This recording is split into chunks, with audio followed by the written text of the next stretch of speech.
আসসালামু আলাইকুম প্রিয় দেশবাসী ও আমার প্রিয় শুভাকাঙ্ক্ষী ভাই বন্ধুরা, আপনারা যে যেখান থেকে আজ এই ভিডিওটি দেখছেন সকলকে জানাই আমি ধন্যবাদ। আপনারা জানেন যে গতই 13 নভেম্বর বাংলাদেশের শুধু ঢাকা শহরে বাংলাদেশ আওয়ামী লীগের পক্ষ থেকে মাননীয় উপদেষ্টা ডক্টর ইউনূসের বিরুদ্ধে লকডাউন এর নির্দেশনা দেওয়া হয়েছিল। সো লকডাউনটি সফলভাবে পালিত হয়েছে, সেগুলো আমরা জানতে পেরেছি। বহির্বিশ্বের টোটালি 37টি রাষ্ট্রের জাতীয় সাংবাদিকগণ উপস্থিত ছিলেন।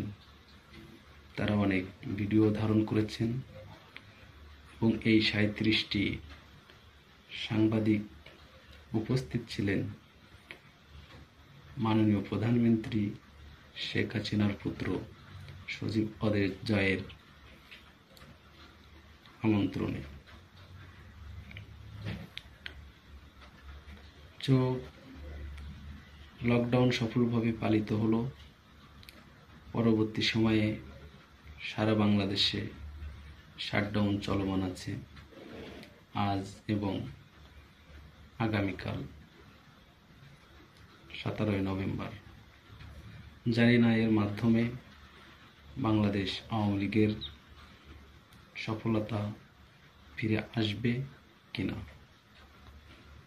এমনও হতে পারে, আমি যতটুকু মেসেজ পেলাম, হয়তো যদি সফলতা না আসে শাটডাউনের মাধ্যমে ফিরে, সেক্ষেত্রে পরবর্তী সময়ে আরো ভয়ঙ্কর কিছু রূপ নিতে পারে। এবং সেই 13 নভেম্বরই আপনারা দেখেছেন বাংলাদেশের টোটাল 7টি জেলায় গ্রামীণ ব্যাংক জ্বালিয়ে এবং পুড়িয়ে দেওয়া হয়েছে। আর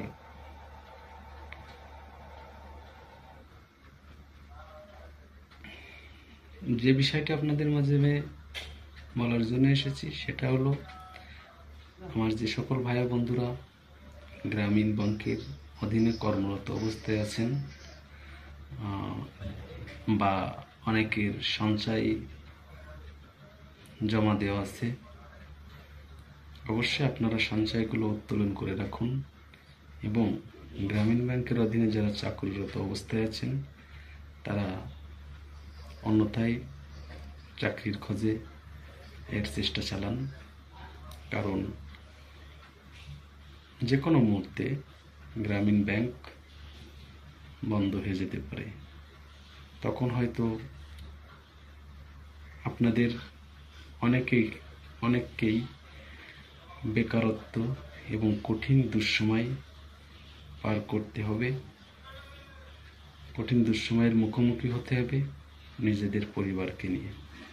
তাই সময় থাকতে আপনারা অন্যথায় চাকুরির চেষ্টা করুন। জানি না আমার এই কথা কতটুকু সত্য বা মিথ্যা হবে, তবে আমি যতটুকু মেসেজ পেয়েছি 98% সত্য হতে যাচ্ছে।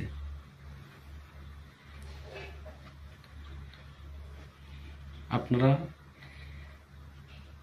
একটা কথা মানেন কি মানেন না এটা আমি জানি না, তবে আমি এতটুকু বিশ্বাস করি,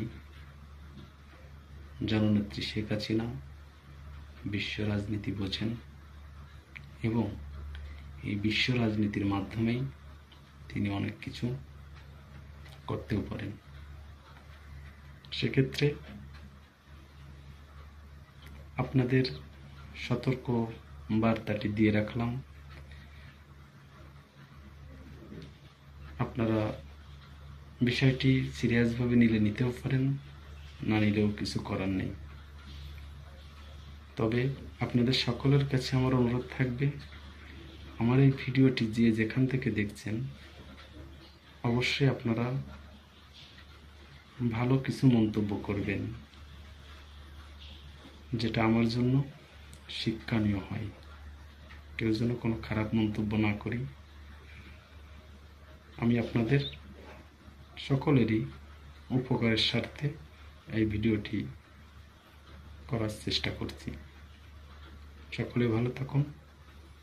ধন্যবাদ।